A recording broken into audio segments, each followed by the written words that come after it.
الحمد لله horta masalada qaybta koobaad lacagna iyo maalna waa lagu meherin karaa iyo meher waa looga dhigi karaa gabadha kitaabna waa looga dhigi karaa oo kitaabku meher uu noqon karaa kitaabka meher hadii la yiraahdana kitaabkii bay ku leedahay ee barisma waxay ku leedahay hadii nabigu yiri kaleey salaatu wasalaam ninku yiri iltamis walaw khaatama min hadid farati bir ana doon wax kale hadaad weyda la yiri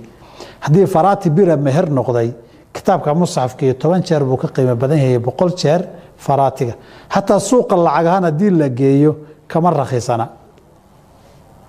hadii lacag loo bedelo qiimo iyo qadarin iyo manfaca hadii la yiraahdana tii quraanka inaad barataaday ku taala laakiin musxafaad ka akhrisato ama masaajid intaad geysa aad waqfato ajir badan ka heshay faraati birra waa ka qiimo badan yahay طيب saadaynu niraano waa saxaya kitaab in laga dhigo iyo lacag in laga dhigo iyo la isku dara intaba